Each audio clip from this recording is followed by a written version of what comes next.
Thanks. Boy, am I nervous. Let me go ahead and share my screen with you.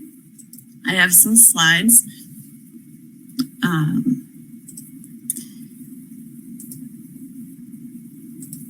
Here we go.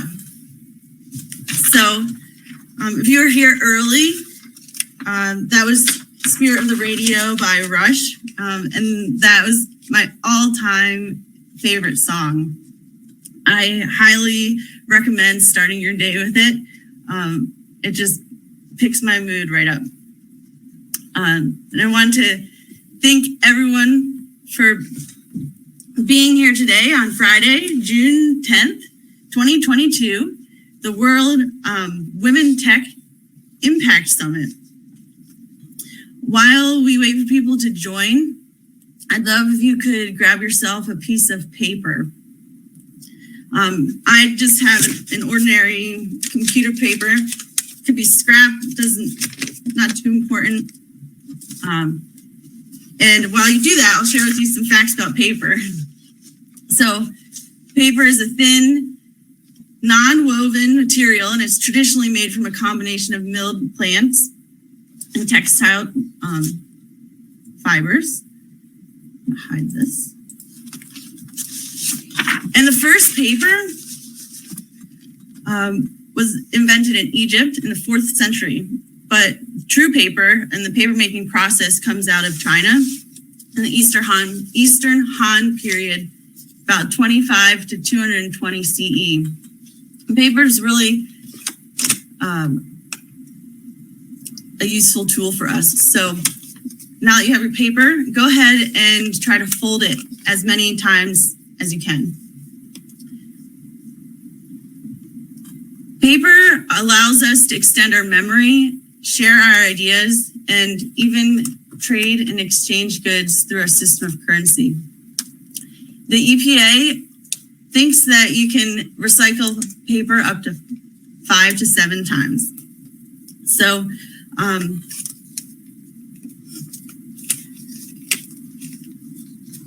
got your folded paper. Let's get started. In my presentation, I just wanted, we'll be talking about a brief history of Earth Day, some lessons learned from technology, how your actions can be aligned with the UN Sustainable Development Goals, and how you can connect with others who share your interests. I'll share some things about how to create a collaborative Earth Day event and how to join the Exponential Earth Day project if you feel inspired to at the end. So this presentation is really about community building through conversations. And I know I'll be the only one on screen, but I hope that you choose to share your voice in the chat. So let me know if something I say resonates with you, and share your thoughts on the prompts and questions that I have sprinkled throughout. I definitely had trouble fitting everything I wanted to into this presentation, so please follow up with me afterwards. I would love to continue this conversation. So let's do some introductions. My name is Amy Ferrando, and I'm a musician, which means I was trained to listen first and pay attention to how I contribute to a larger ensemble. I am a classically trained oboe player, and one of my first responsibilities was tuning the orchestra. And through this, I learned that precision in my personal role can have a profound impact on the ability of the orchestra to find alignment. And it's only when everyone is playing in tune that we have the most beautiful music. When we aren't aligned and we're out of tune, even our best efforts will fall short of our full potential. So now, if you don't mind, please introduce yourself in the chat. I'd love to know who you are. Maybe you could share where in the world you are and something from your childhood that had a significant impact on who you are today.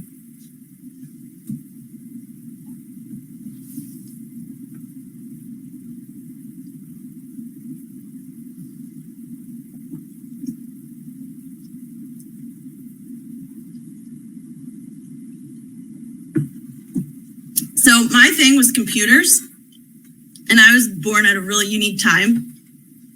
There's about a 10-year window where kids grew up witnessing the exponential growth of technology in their homes. And I remember waiting in line at the library to use the computer. And when we first brought a computer into our home, even my sister, who is 4 years younger than me, had a different experience. Computers have really always been part of her memory. Now I work as a computer engineer at Underwriters Laboratory. And lastly, I'm a Healthy Minds advocate. So I want to acknowledge that everyone struggles with mental health at some point in their lifetime, and we just don't talk about it.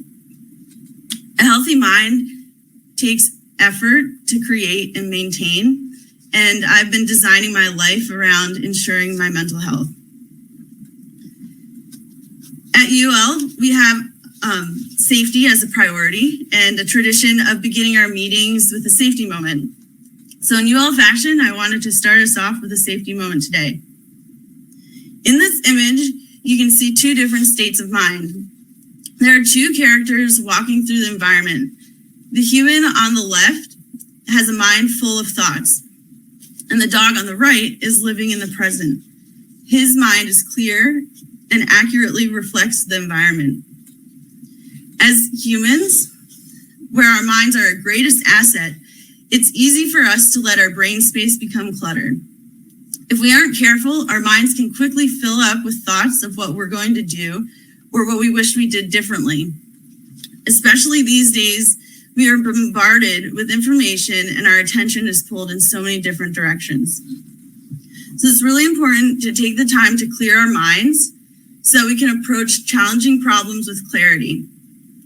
Emotional thinking can distort decision-making, and it impacts our ability to take the most appropriate action. It's simple to change your state of mind, and I'll show you how to do it right now. So let's take a full deep breath together. Inhale for 4, 3, 2, 1. Hold for 4, 3, 2, 1. And exhale for 4, 3, 2, 1. Now it only takes a minute to reset your mind with 5 full breaths. Next time you receive an email, I want you to remember this. And if that request frustrates you, take a few minutes and a few deep breaths. So let's dig into Exponential Earth Day. Does anybody else love Jane Goodall? If you don't know her, she's a British ethologist who is known for her long-term research on chimpanzees in Tanzania. Over the years, she was able to correct a number of misunderstandings about chimpanzees. She found that they're omnivores and not vegetarians, and they're capable of making and using tools. They also have a number of highly developed social behaviors. In order to change these misunderstandings, Jane recommends talking with people, not at them. And when you're tackling problems through arguing, it makes it really hard to bring another person to your side. So when people are thinking of their next rebuttal, they aren't listening and they aren't learning more about your perspective. The next thing is to connect with compassion. She doesn't really nag or wag her finger. Instead, she finds a point of contact between herself and another person. She suggests that you spend 1 or 2 minutes talking about such topics to build a tiny little bridge between you and your different ideas. Recently, she says, you cannot not be depressed if you look around at the world. There are so many problems. And that's why the message is, don't think globally, act locally. Act locally first and see that you can make a difference. When you see that you make a difference, you'll want to do more. Taking the first step gives you hope that your actions do make a difference. And then when you want to do more, and as you do more, it's a feedback loop. You inspire others to join you.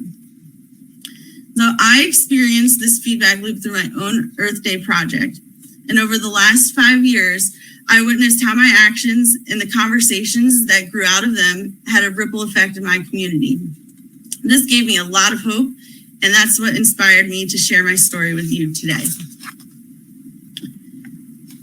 So what is Earth Day? Go ahead and put some of your ideas in the chat. I would really love to hear how Earth Day is perceived around the world.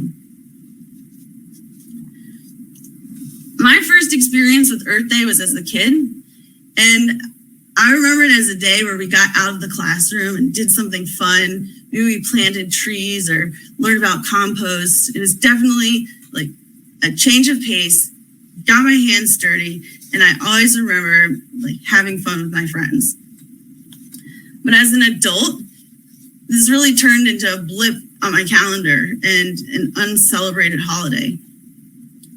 During my ultimate low, Earth Day became something for me to believe in. Jane has another quote: "You cannot get through a single day without having an impact on the world around you. What you do makes a difference, and you have to decide what kind of difference you want to make." So if I was going to do one thing, I was going to make sure I had a positive impact on this world. I knew I couldn't dwell in anxiety. I tried that. I think I had exponential growth as I ate frozen pizzas and laid on my couch every day for a month. But I had to dig deep and figure out the one thing that I knew to be true. And that is that the environment is where we all meet, where we all have a mutual interest, and it is the one thing that all of us share. It's our special interests that bring us joy, and we can lean on these when we feel anxiety or depression, or just that the weight of all the world's problems are so heavy. For my uncle, that's flying drones. He took this picture of Lady Liberty. The statue mysteriously appeared in the Susquehanna River, and I just love this picture because when I think of the Statue of Liberty, it's our symbol of freedom, and our freedom is built on that foundation of our shared environment. He shared this art with me, and I got to put it on my first Earth Day website, and that became my first Earth Day partnership. So I didn't realize it at first, and it wasn't until a lot later, probably too long, that I learned that Earth Day was the foundation of an international movement. And it became a holiday so that it could be part of a political national agenda and allow us as a community to make larger system change due to government regulations. So if the planet and our environment is something that we all share and it's so important to us, I have to wonder why we don't talk about it more often. And I think that's because it tends to lead to political discussions. So I just want to make a little note about politics. And the simplest definition I could find is that it's a set of activities that are associated with making decisions in groups or forms of power, relations among individuals, things like the distribution of resources. I had a mentor who told me that anything that is done in the name of people is political. I was taught to avoid politics and conversation, and I think that's probably because political conversations tend to highlight our differences, and we as people aren't the best at accepting people who are different than us. But we can't continue to avoid tough conversations just because they make us uncomfortable. And in my journey, I've realized that my differences are the thing that makes me special. So we shouldn't be afraid of our differences. I'm sure someone who designs slides would say this is absolutely what you do not want to do for your presentation, but this is a really fun way for me to describe my story. In short, you can follow along on the top row. I was a seed and I was buried. I was in a very dark place, but I was planted in order to bloom. There are a number of storms, and I didn't really realize it at the time, but all this rain was exactly what I needed. As the sun came out and I started to discover my true colors and stay true to myself, that's when I was able to blossom. And now I see that I have a butterfly effect on the people around me. It started with an idea. Robots is my favorite movie, and Mr. Bigwell has a saying, see a need and fill a need. So my heart would not let me believe that I was the only one in my community who cared what to do about the climate crisis. I felt very alone, but I knew there had to be other people out there. So I decided that I was going to start collecting information and about find these other people and what are they doing. I did find a number of activities. I think I had about 15 that very first year, and I put them on my website, capitalregionearthday.com. And that way, other people wouldn't have to learn the hard way. When no one seemed to be planning an Earth Day event, I found a new friend, Emily, and we decided to make our own. She asked if we could make it a zero waste event, and I had no idea what that meant. She taught me about my personal habits and looking around at the things that I use every day and understanding the materials they're made of and how to get rid of them properly. Her simple ask and that conversation really took me on a much greater journey. Our Earth Day event was successful in its own way. We did have a fire alarm that went off in the middle of it, and we had to make up things on the spot, but she gave this wonderful presentation out in the sunshine. And I think everybody walked away feeling like do it yourself is a fine way to go. That next October, I really did start to tap into my community, and we had our very first Zero Waste Jazz Festival in the city of Albany. It was a lot of upfront planning, working with the vendors to select plates, cups, utensils, things that were compatible with our waste streams. We also had to figure out how we were going to compost all the food scraps. And we partnered with the Department of General Services to help us set up these waste stations and then take care of the waste at the end of the festival. So as a volunteer, I manned a zero waste station, and there are lots of small interactions with other people to inform them about something that they generally don't think about on a regular basis, which is where their waste goes. It's a simple enough activity that we even had Girl Scouts volunteer with us, and anybody can learn to sort their waste. After that, I took off. I was able to take advantage of a land grant university opportunity. So every state has a program where they offer continuing education to the public. And I became a master composter and recycler. I'm now known as that person who takes pictures of waste stations as they travel across the world. And I helped to build our Zero Waste Capital District website, which now serves as part of the City of Albany Sustainability Committee. And we have a Facebook group with over 800 members where we share different stories about tips and tricks how to do zero waste. And what I love most about zero waste is that you can't be perfect and you can't do it all. So this image here shows that we don't need a handful of people doing zero waste perfectly. We need millions of people doing it imperfectly. And that's what we need in the broader climate challenge too. We need everyone involved contributing in their own unique ways and sharing their ideas and needs in many conversations.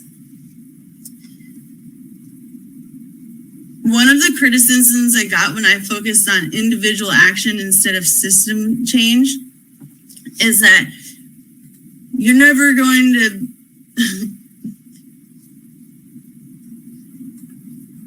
like, what are you going to do by saving 20 straws? Like, that's great impact there, Amy. But it's really about where this conversation leads. And as you start to change habits in your own life, you start to realize the limitations of your actions as an individual, and that when you go to the grocery store, you're part of this system that is controlled by businesses and regulations and governments, and it motivated me to learn more about how I could participate as an informed citizen to, in fact, influence these larger system changes. So I think the key is to get involved in small ways on your own as an individual, and then work together as a community to influence those larger system changes. This is an outcome of some of the slides that we put together during our social media campaign. But what I wanted to talk about here was the 50th anniversary of Earth Day. This became a challenge in our community because it was a big deal, 50th anniversary, and everybody wanted to do their own Earth Day event. But each of these groups was so focused on their own needs that they weren't talking to each other. And then we knew there was going to be this big issue when everyone tried to do something all at the same time. That kind of competition just makes each individual effort weak, where coming together and collaborating can really build something substantial and significant. COVID happened, so instead we did this marathon reading for Mother Earth, and we forget how fast things changed, but I had 4 different computers running this live stream event, and I rigged it together with a few different open source tools, and it was a disaster. It's a success, but it was really hard. And now with Zoom, you can do this with a click of a button. So I am certain we as people are creative enough and talented enough to solve some of these challenging problems when we focus on them. We are resilient communities, just like our community gardens. And one of the books that had a significant impact on me was Zen and the Art of Saving the Planet. This slide is about 6 principles that hold us together, and we don't need to overthink this. We are here physically present in the same world. We are sharing materials and resources. We know that we have common ethical principles at that very core of us. We need to have conversations to share our insights and views. We need to share them from our heart, listening to what we believe deep down inside and know to be true, not the social pressures that we hear all the time. And we need to communicate compassionately. We need to meet people where they are and focus on ourselves rather than on judging others. So, do you have your piece of paper? I don't know about you, but I was able to fold mine 6 times. And when we started, this piece of paper was barely measurable. It's about 0.1 millimeters thick, and I don't think I could measure that with a ruler. But now that I have folded it and doubled that thickness with every fold, I can measure it with my ruler, and we can see how thick it is. That just took 6 actions. So if we were able to and could continue folding, 17 folds would get us to 4 feet. This type of growth is called exponential growth, and it means that we can go very fast and very far very quickly. So the accepted average distance to the moon is 384,000 kilometers. We only need 42 folds to reach the moon. And it's so powerful that 102 folds gets us to the edge of the observable universe. So I wanted to pause because it's important to pause and reflect and think about our check-in with our mental health, even if it's important and in the middle of a conference presentation. And I have to be honest with you, this has been a journey. My mental health crisis came from what I later learned to be autistic burnout. So masking is a process by which an individual changes or masks their natural personality to conform to social pressures. I had spent 10 years pleasing other people, and I was basing my definition of success on making other people happy. You do this enough, and you start to lose your boundaries. And when that happens, you lose a sense of yourself. So doing these check-ins, how are you doing? And taking a break has been a significant step in my journey. So right now, let's pause.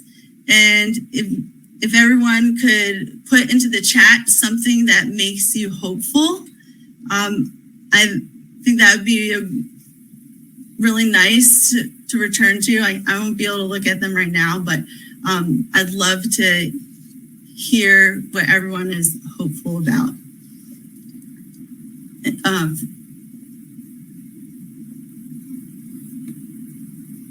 What dug me out of my crisis was the conversations that I had. And I learned everybody has anxiety. I wasn't alone. And as soon as I started sharing more about myself and my ideas and seeing how they inspired others, and it turned this excitement, that's just what kept me going every day.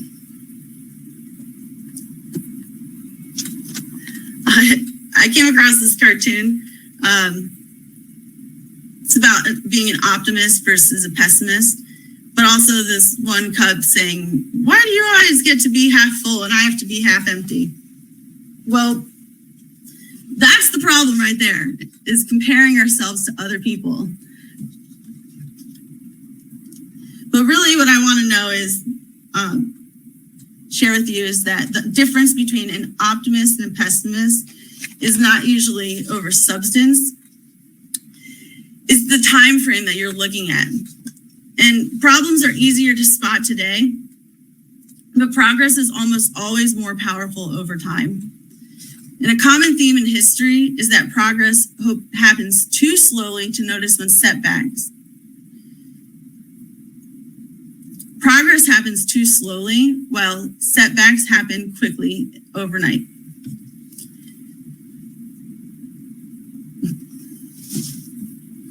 This is looking at the last 100 years. I started with the spirit of the radio. FM radio broadcasting was invented in around 1933. Around the time of the first Earth Day, we had the first moon landing that used the technology equivalent to a TI-89 calculator. I'm sure some of you remember those. And at the time, the state of the planet was pollution was pretty heavy. The Cayuga River was so polluted that it lit on fire. So Earth Day was significant because it brought together over 20 million people in a large grassroots community service building event. And all these different groups that were fighting individually on different issues were able to come together on one really rare politically aligned initiative. And that created the U.S. Environmental Protection Agency. So the EPA is significant because it allowed people to be part of the conversation with businesses who were running rampant, doing whatever they wanted. Now, with the EPA, people could make a public comment and influence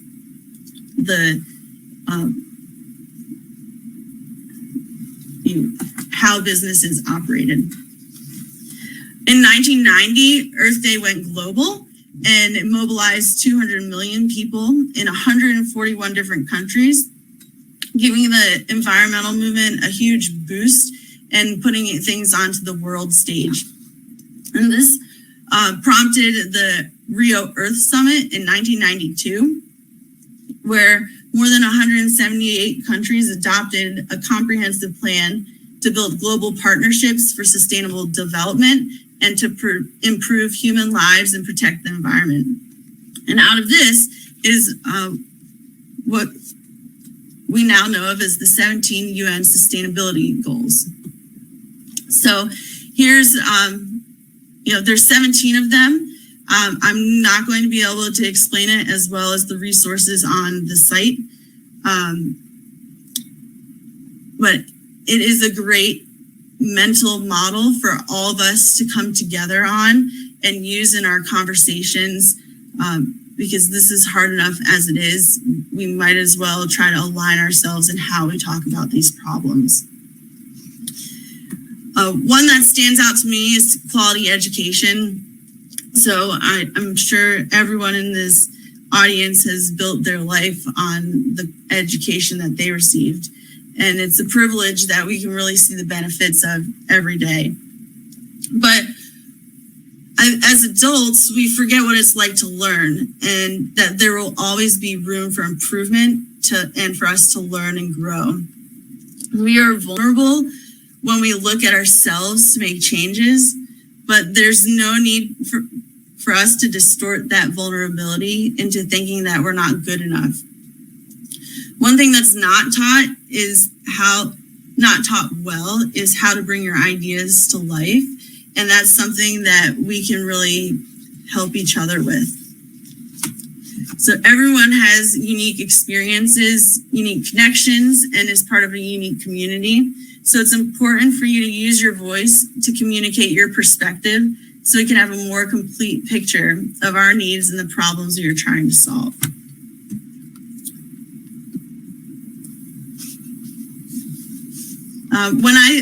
The next one is sustainable cities and communities. And this is where you can step out of your house and really take a look around at the shared infrastructure that we have. I know I'm running short on time, so I'm going to keep moving. The last important goal I want to call attention to is partnerships for the goals. And every single partnership is going to start with a conversation. So does anybody else know what's changed during this time? I hope you say the internet. We don't really look at the world using a map like this, These are the underwater submarine cables. These cables connect us in a way that is really hard to conceptualize, especially when our experience in the world wants to make us think that we're not connected. It was through the internet that I came across Greta Thunberg, who you might know as starting the Fridays for Future movement. And in 2018, that was her first Friday where she stayed at home from school to strike for climate. And I don't know how I found her. I was one of the first 500 followers. So it was really great to be able to come across her. Because, when in my loneliest moments, I think that there's got to be another person like me in every city in the world. So it was wonderful to find Greta. The internet has lots of art that can help us communicate. And this one really struck me as adults who find ourselves often very depressed. Like, we do still have this inner child inside of us that is ready to connect and learn. So when you're feeling down and you're feeling like you're in a dark place, just remember that little child and how eager they are, how easy it is to grow, and how that if you focus on your growth, that's what's going to allow you to bloom. Each time you pick up your phone, think about what you're searching for. We can change how we use our phones and interact with social media by curating positive content and trying to tune out to all the negativity that the media is bombarding us with. There's lots of solutions every day, from students inventing bacteria that eats plastic and turns it into water, and even clothes that grow with kids. As Amanda Palmer says, we are the media. It's up to us to share our stories and experiences, because the differences in perspectives are really important. I used to think that single-use items were like the worst and I should never ever use them. But in Cape Town, they experience water shortages. And so it's easier more important for sustainable living in Cape Town for them to use single-use items than for them to spend the water washing those dishes. And I only learned about this because Amanda Palmer was there and she shared it on social media. So what you need to do is find your inspiration. For me, that comes from art and movies. And like Dr. Seuss says, unless someone like you cares a whole awful lot, nothing is going to get better. It's not. Offer your help. When you see a need, fill a need. Persuade some people to help you. You'll make new friends in the process. Follow the conversation and grow.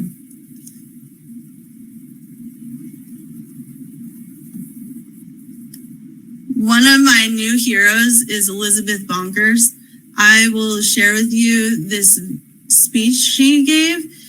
She is a nonverbal autistic woman, and this is the most powerful speech I've seen in a long time.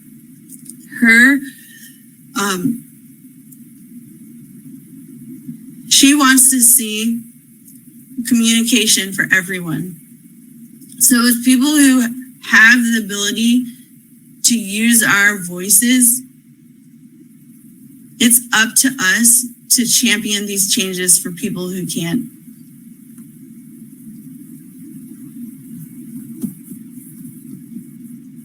This is what happens next.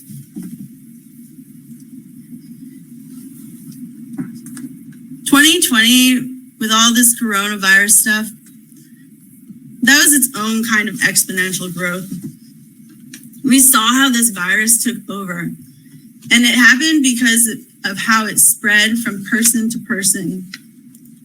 We know that through our interactions, we are capable of prompting exponential growth. So instead of focusing on the negative and how a disease can take over our country, we can use our power and our voices to have these conversations and share ideas and promote solutions for exponential growth in a positive direction. So I want you to join me in stopping imagining the apocalypse, and let's start imagining the revolution.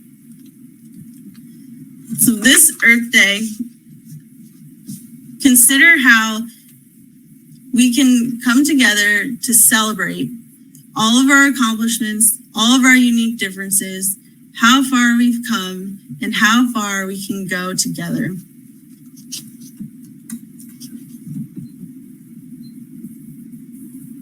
Never doubt the power of the human mind. This is also another wonderful video. This guy solves 3 Rubik's Cubes while juggling.